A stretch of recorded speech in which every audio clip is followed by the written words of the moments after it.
Salam, hörmətli izləyicilər. Bugün mən bir vacib məsələ barədə danışmaq istəyirəm. Bildiyiniz kimi artıq maşınlar bir ildən çoxdur ki, istismar olunur, alınıb sürünür. Yəni kütləvi şəkildə artıq yayılıb və yavaş-yavaş bunların problemlər üzə çıxmağa başlayır. Bunlardan da bəzi problemlər var ki, bunlar zavod defekti ilə olur. Yəni əsasən də bu reduktor hissəsində bəzən ya zavodda az yağla gəlir, bu səbəbdən yoxsa başqa hansısa bir səbəbdən. Yəni ilk problemlər yəni reduktorlarda olmağa başladı.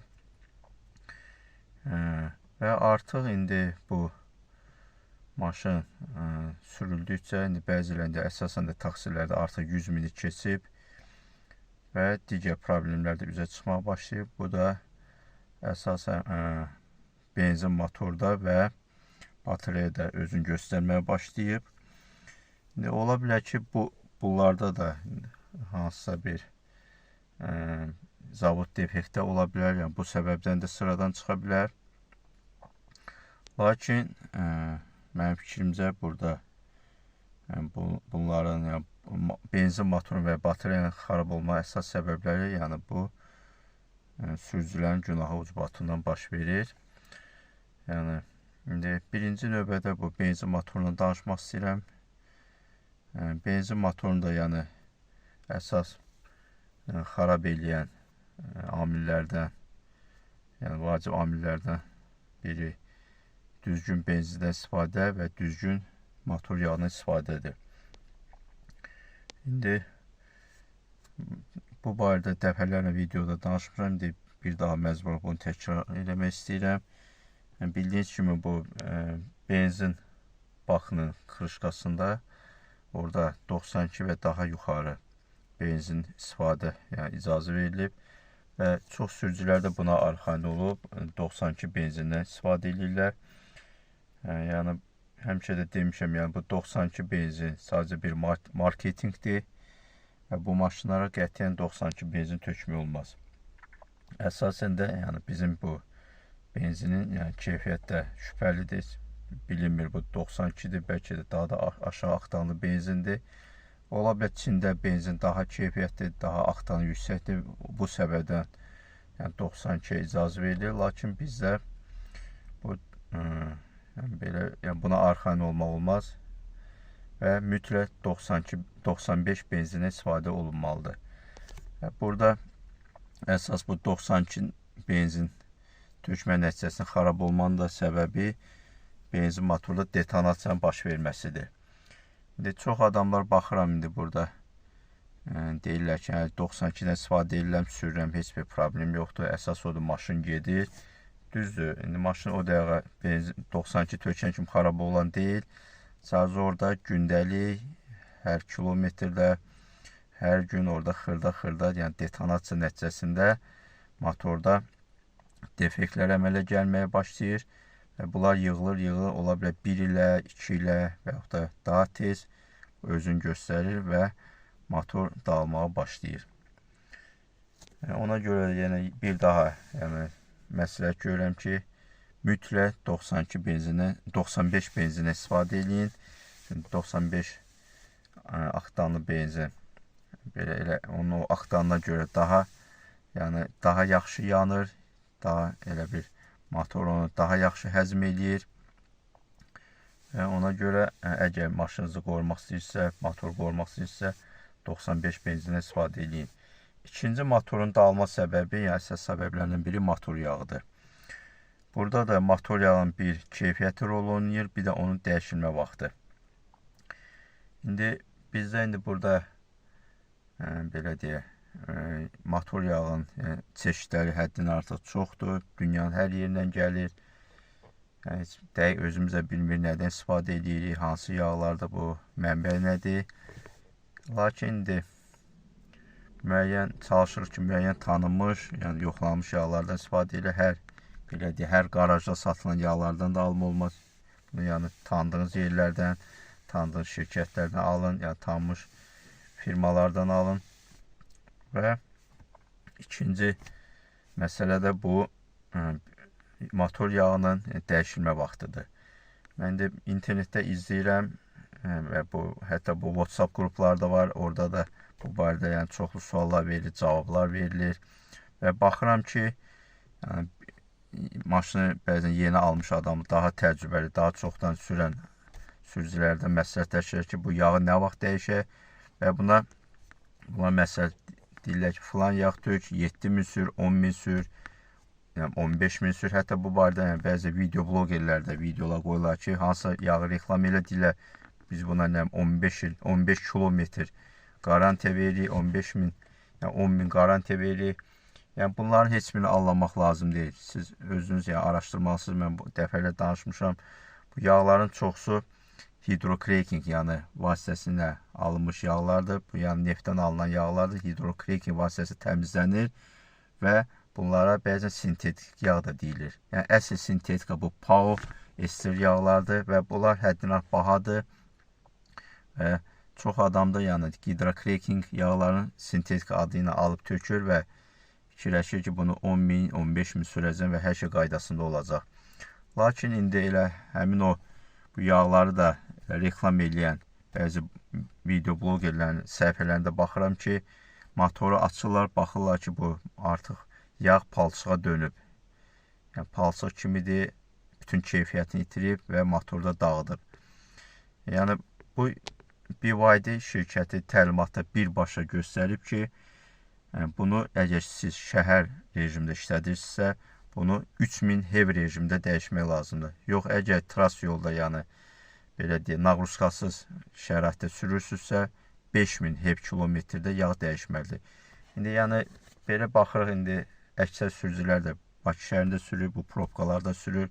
Probkada da bildiyiniz kimi motor tez yanır, sönür və yağın əsas keyfiyyətinin ölmə, yəni motorun yəni xarab olma səbəbi heç də o tez yanıb sönmək deyil.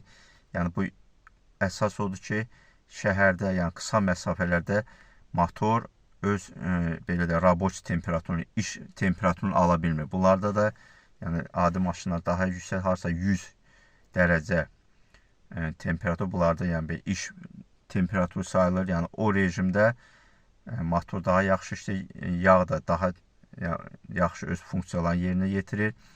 Və çox adam indi şəhərdə qısa məsafələr sürür və yaxud da probkalarda heç benzin motor yəni işə düşüb, qıza bilmir, harca aşağı temperaturlarda işləyir və bunun nəticəsində də yağ öz normal rejimə düşmədiyinə görə orada düzgün yağlama getmir, yağın içində cür və çöküntülər əmələ gəlir.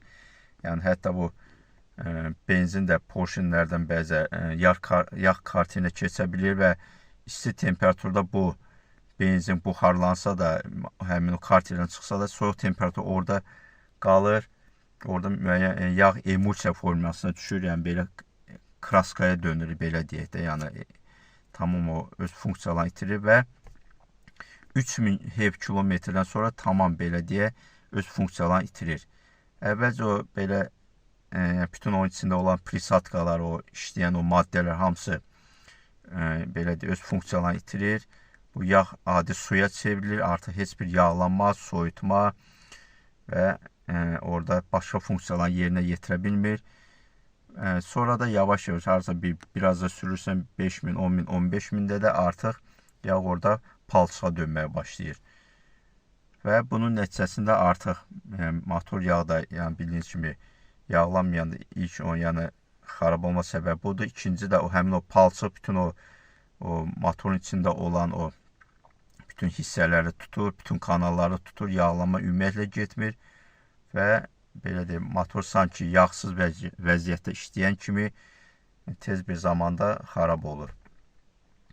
Yəni bununla bağlı benzin motorla bağlı demək istədiklərim budur. Yəni bir daha təkrar elə, mütləq 95 oktanlı benzindən istifadə edin və mütləq əgər yağ, yəni indi mən heç bir yağı reklam eləmək istəmirəm. Yəni təlimata əsasən bu BYD Gimpluslar Destro 05, yəni 25-ci ilə qədər olanlarda 0-20 yağlar gedir və bunu şəhər rejimində mütləq 3000 hekm dəyişin və bunu videolarımda göstərmişəm ki, imkan varsa, yəni yağı dəyişəndə də ora, yəni hava vurub yağı tam karterdən boşaltmaq lazımdır ki, köhnə yağ qalıb, təzə yağa qarışıb, yağın daha tez keyfiyyətə düşməsinə səbəb olmasın. Bu, yəni motorla bağlı deyəcəklərimdir. İndi keçək bataryaya. Burada yəni ən çox mənim danışdığım mövzu bu bateriya ilə bağlıdır. Yəni bir daha təkrar edirəm, ya ola bilər hansısa yeni izləyicilərim əvvəlki videolar baxmayıb, məlumatlar yox. Bir daha demək istəyirəm ki, yəni bataryaya əsas xarab olma səbəbi, əgər o batareyaya maşın altı dəymirsə, fiziki zədə almırsa, əsas səbəbi o düzgün şarj olunmamağıdır. Yəni bunun da qaydası yenə də təlimata əsasən yazılıb ki, mütləq həftədə azı bir dəfə batareya 100% şarj olunmalıdır. Özdə yəni GBT-AC port vasitəsilə, yəni aşağı tokla. Onsa bu aşağı komplektasiyalarda heç güclü tokda, DC toklar yoxdur. Ancaq bu yəni mənim dediklərim hətta son pluslara da aiddir. Yuxarı komplektasiyalı Destroy 05 Game Plus, hətta indi təzə 25 modellər çıxıb. Yəni batareya ilə həmin batareyadır, həmin yəni rejimlərdə işləyir, həmin tərkibdədir.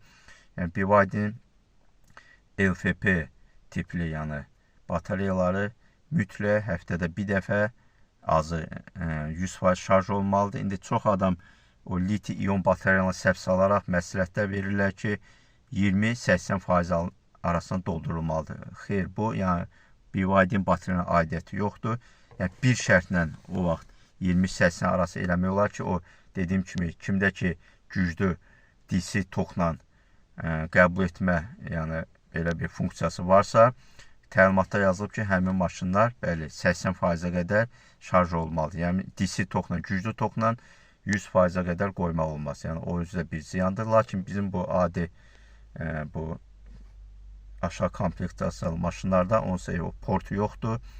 Yəni bunu aşağı tokla rahat 100% şarj edə bilərsiniz. Yəni bu 100% şarjın da səbəbi odur ki, bu batareykalarda 100%-ə çatanda yaçeykalar var. Batareyanın içində yaçeykalarda elə bir balans gedir, balansirovka gedir. Onlar yəni qaydasına düşür. Yəni o bir sürəndə o yaçeykalarda balans pozulur, hərəsi bir cür işləyir, düzgün tok vermir və bu da nəticədə batareyanın xarab olmağına gətirib çıxardır.